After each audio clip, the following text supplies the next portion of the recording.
Imaginez que vous vivez avec une famille dans laquelle les gens ont un mauvais cœur. Récemment, une sœur m'a dit que sa sœur travaillait avec l'ambassadeur des États-Unis.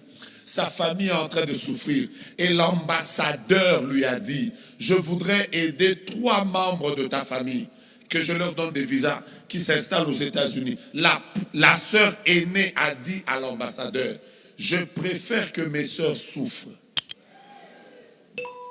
Je préfère aider les autres, mais pas mes sœurs. Parce que si... Mais quand mon père est mort, puisqu'il était le plus riche de sa famille, quand il meurt, la première chose que sa famille des pasteurs a eu à faire, c'était de tout nous arracher comme bien. Ils nous ont tout arraché, tout. J'insiste sur tout. Quand j'ai dit tout, ça veut dire que le jour où mon père meurt, je me suis précipité pour prendre ses chaussures parce que j'avais la même pointure que lui. Et quand je sortais de la morgue, sa sœur a reconnu les chaussures de son frère. Et elle m'a dit directement, est-ce que tu peux les enlever? Ça appartient à mon frère. Et moi j'ai pleuré ce jour-là, mon père pieds nus. Ça, je...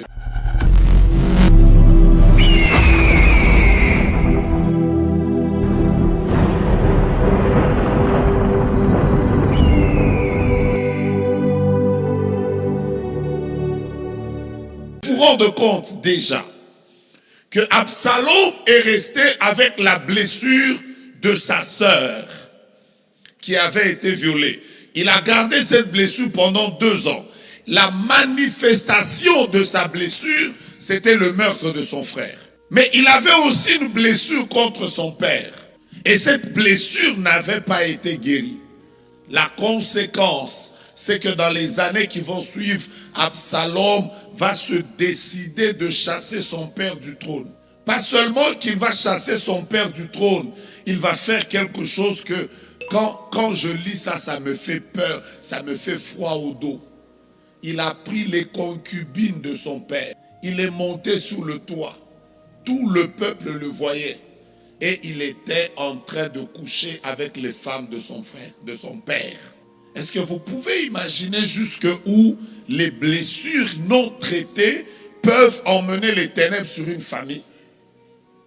Tape quelqu'un, dis-lui que Dieu nous aide à traiter les blessures. Je suis en train de décoller dans quelques minutes. Il y a plusieurs blessures dans les familles qui n'ont pas été traitées. Si vous voulez que je vous parle de moi, je vais vous dire que moi j'ai perdu mon père il y a 32 ans. Mon père a eu la grâce d'être pasteur, fils de pasteur. Donc je suis né dans une famille où il n'y a pas moins de 60 pasteurs. Dans ma famille, il y en a beaucoup. Mais quand mon père est mort, puisqu'il était le plus riche de sa famille, quand il meurt, la première chose que sa famille des pasteurs a eu à faire, c'était de tout nous arracher comme bien. Ils nous ont tout arraché, tout. J'insiste sur tout. Quand j'ai dit tout, ça veut dire que le jour où mon père meurt, je me suis précipité pour prendre ses chaussures parce que j'avais la même pointure que lui. Et quand je sortais de la morgue, sa sœur a reconnu les chaussures de son frère. Et elle m'a dit directement, est-ce que tu peux les enlever? Ça appartient à mon frère. Et moi j'ai pleuré ce jour-là, mon père pieds nus. Ça, je n'ai pas oublié. Je n'ai jamais oublié combien de fois j'ai dit à ma mère que je voulais faire l'armée. Et la plus grande raison pour laquelle je voulais faire l'armée, c'était, je disais toujours à ma mère, je ferai l'armée. Et le jour où j'apprendrai à manipuler les armes, ce que je ferai, je partirai chez tous les frères de mon père et je les tuerai un à un. Je rends grâce à Dieu pour avoir été guéri de ça. Aujourd'hui, curieusement, et l'une des manières de me faire guérir de ça, c'est que Dieu m'a permis d'être pratiquement celui qui paye les études des enfants de ceux qui m'avaient fait du mal. Et c'est merveilleux ça. Et chaque fois que ça m'arrive, moi-même je suis content parce que je me rends compte que j'ai été guéri.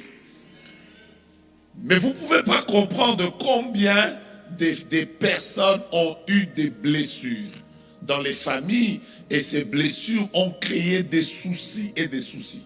Vous savez, David n'a jamais été chassé de son trône par les ennemis, même pas par Dieu, mais son propre fils blessé a été capable de le chasser. Son propre fils blessé n'a pas eu pitié de son père. Pourquoi?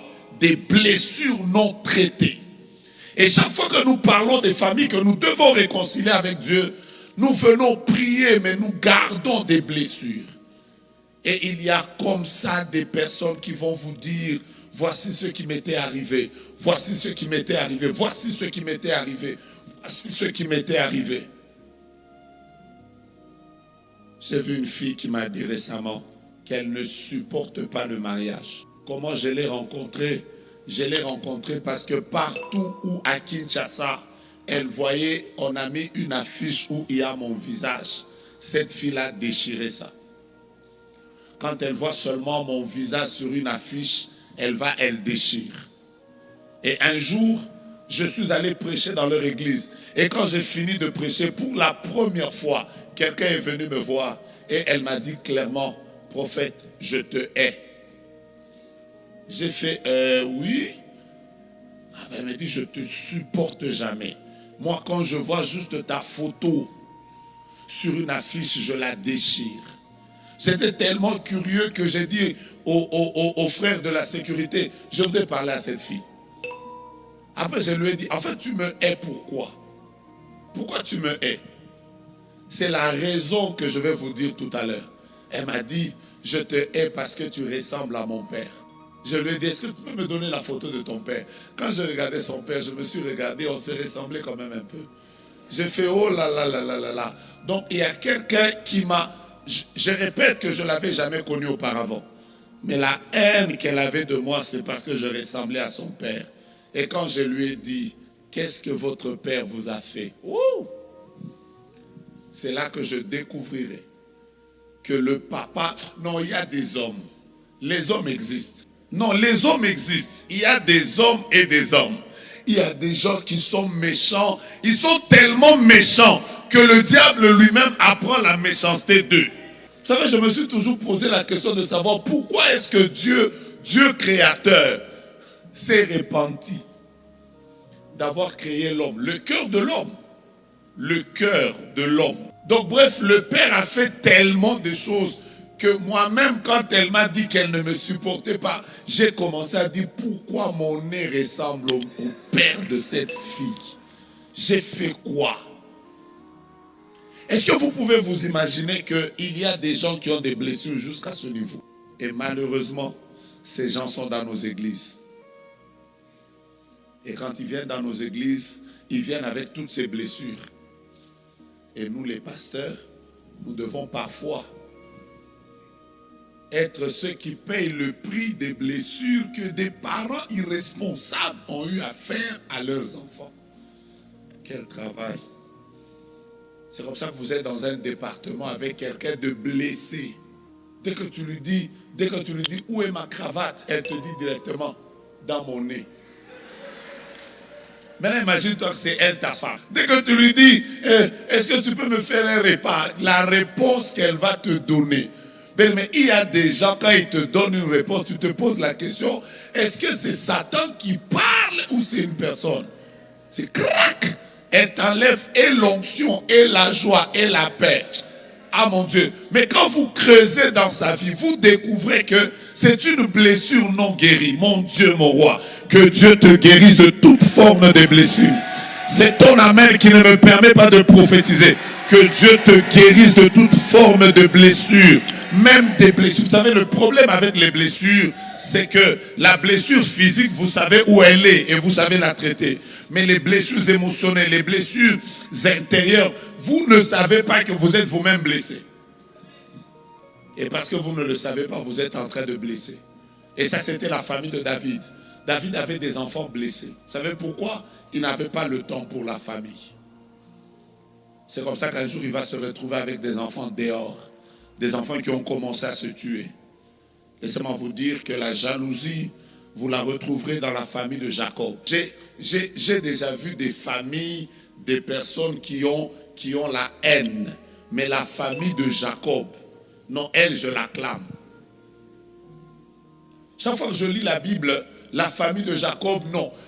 La famille de Jacob avait une haine telle que ils ont vendu leurs frères. Et vous savez, ils étaient à combien? Ils étaient à 10. Parce que Benjamin était resté avec leur papa. Vous savez, quand vous faites un crime à 10, normalement, il doit y avoir un traître. Mais eux, ils sont à 10. Ils viennent tous, ils disent à leur papa, ton fils a été dévoré. Le papa fait un deuil de 20 ans. Et pendant 20 ans, tous les jours, le papa pleure. Aucun des enfants n'a pitié du papa pour lui dire, ne fût-ce que papa, s'il te plaît, on t'avait menti. Quel cœur! Et ils ont fermé le cœur pendant 20 ans. J'ai dit combien? Donc tous les matins quand papa pleure, il se met la cendre. Il fait Joseph.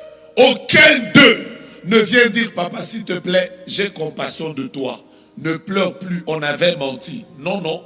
Ils regardent tous. Après ils disent on te dira rien. Vous avez déjà vu une famille comme ça? Et je répète, ce n'est pas une seule personne. C'est 10 personnes de la famille. Quel cœur! Et jusqu'à ce que Joseph lui-même est apparu, personne d'entre eux n'est revenu dire à papa, papa s'il te plaît, excuse-nous. Vous avez déjà vécu dans une famille comme ça? Imaginez que vous vivez avec une famille dans laquelle les gens ont un mauvais cœur. Récemment, une sœur m'a dit que sa sœur travaillait avec l'ambassadeur des États-Unis. Sa famille est en train de souffrir. Et l'ambassadeur lui a dit, je voudrais aider 3 membres de ta famille, que je leur donne des visas, qui s'installent aux États-Unis. La sœur aînée a dit à l'ambassadeur, je préfère que mes sœurs souffrent. Je préfère aider les autres, mais pas mes sœurs. Parce que si ces sœurs-là réussissent, elles se moqueront de moi un jour. Vous savez, il y a des familles comme ça. Je prie Dieu que ta famille soit réconciliée avec lui.